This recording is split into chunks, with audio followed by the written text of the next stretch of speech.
Mississippi Freedom Democratic Party is only beginning. And it is beginning on the basis that it believes that a political party should be open to all the people who wish to subscribe to its principles. The Mississippi Freedom Democratic Party brought a new form of activism to the civil rights movement, combining grassroots volunteer work with bold, widely recognized political actions. During the 1964 Freedom Summer, the Mississippi Freedom Democratic Party took on the responsibility of fighting for African American voting rights and demanding fair representation at the 1964 Democratic National Convention. Their work catalyzed national awareness of the civil rights movement, contributing to the passage of the Voting Rights Act of 1965.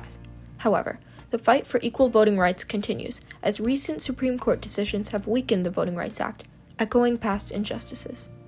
Section 1 of the 15th Amendment to the U.S. Constitution reads, "The right of citizens of the United States to vote shall not be denied or abridged by the United States or by any state on account of race, color, or previous condition of servitude."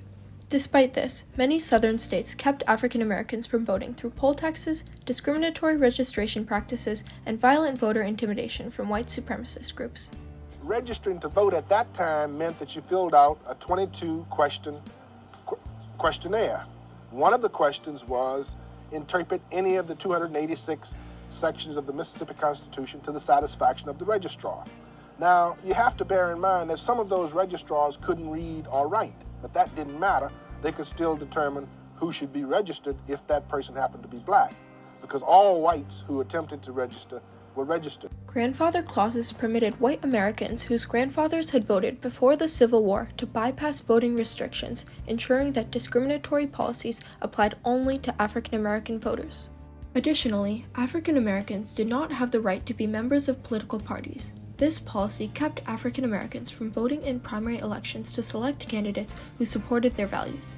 Instead, local politicians ignored their responsibility to fairly represent the beliefs of the African American majority populations and promoted policies of segregation and white supremacy. Say segregation now, segregation tomorrow, and segregation forever. Voter suppression proved to be especially prominent in Mississippi.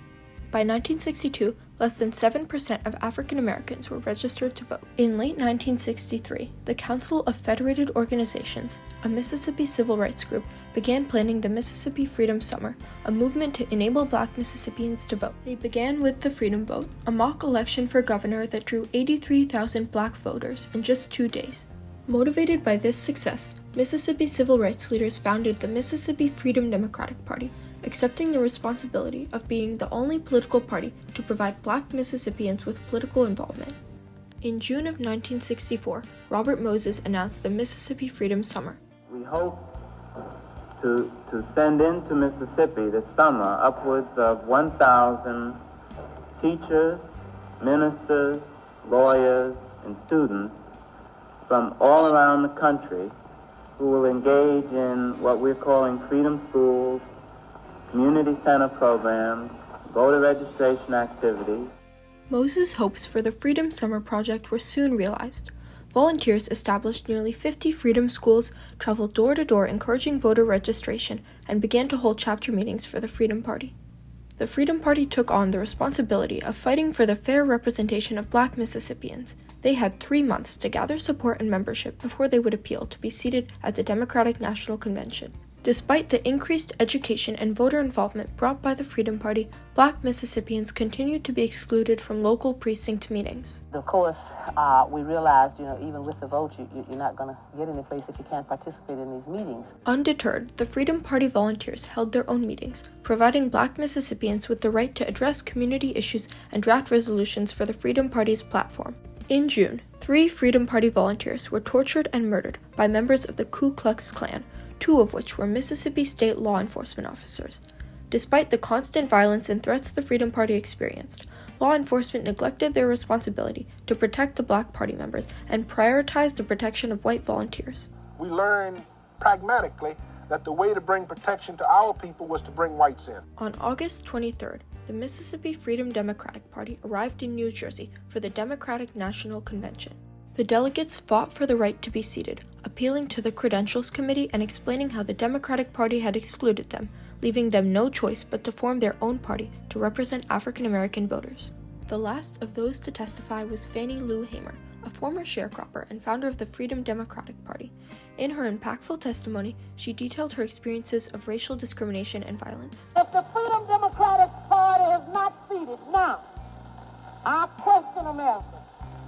Is this America, the land of the free and the home of the brave, where we have to speak with our telephones off of the hook because our lives be threatened daily? Fannie Lou Hamer's speech was so powerful that President Lyndon Johnson called an impromptu press conference to silence her, stealing her right to speak to the American people as he feared the response from influential Southern Democrats who did not want the Freedom Party to be seated. The Credentials Committee was very impressed, but Johnson was not. He still wasn't prepared to give us anything. Though the Credentials Committee was willing to seat the entire party, Johnson opposed it, eventually offering them just 2 seats.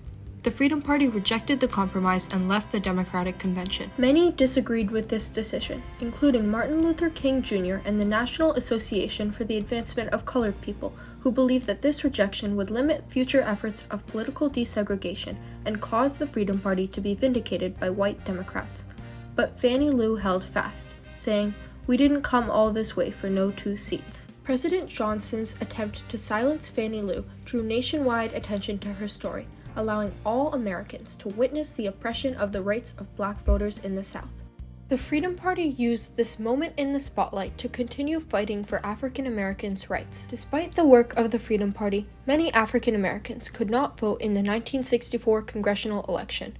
In January of 1965, the Freedom Party traveled to Washington, D.C. to challenge the seating of the all-white Mississippi delegation. The Freedom Party argued that the U.S. Congress had the responsibility to represent the beliefs of all Americans, so it was unjust to allow elections to occur while the majority of black Mississippians were kept from voting. As the House convened, Congressman William Ryan, an ally of the Freedom Party, demanded a vote on the seating of the Mississippi delegation, which received 149 votes of support.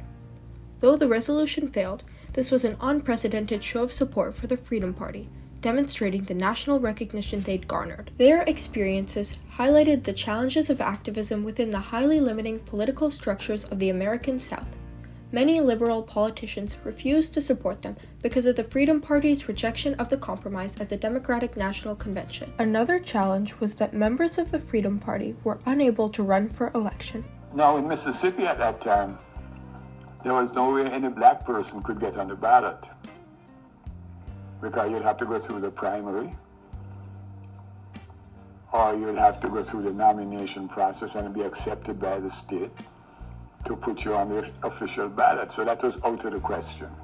Nevertheless, the Freedom Party upheld their responsibility of fighting for black Mississippians by focusing on economic rights and community development, establishing a pig bank and later the Freedom Farm Cooperative, to provide resources to black farmers who were underserved by the Mississippi government. The Freedom Democratic Party's activism brought lasting change to African American voting rights. In 1965, nearly a year after the Freedom Summer, President Johnson signed the Voting Rights Act into law. By the end of 1965, 250,000 black voters had registered, and Mississippi black voter turnout had increased tenfold. The national civil rights awareness sparked by the Freedom Party soon brought reform to the Democratic Party. In 1968, the party implemented rules to diversify delegate selections for Democratic conventions to allow women and African Americans the right to equal political opportunities. Despite great progress made in the past 60 years, recent Supreme Court decisions have weakened the rights the Freedom Party fought for. States can now alter federal polling policies meant to mitigate racial discrimination and enforce gerrymandering, the practice of redrawing district lines to diminish the voting influence of minority groups. Today, civil rights activists continue to fight for the Supreme Court to reinstate protections for minority voters, upholding the Freedom Party's legacy. The Mississippi Freedom Democratic Party upheld the responsibility of fighting for the rights of African American voters, determined despite resistance from the U.S. government and threats to their lives. Though they experienced much exclusion from the Democratic Party, the Freedom Party was unyielding in their efforts, working to spread rights to education, financial self-sufficiency, and political involvement to African Americans. Their resilience contributed to the growth of the civil rights movement and allowed them to bring voting rights to Black Southerners.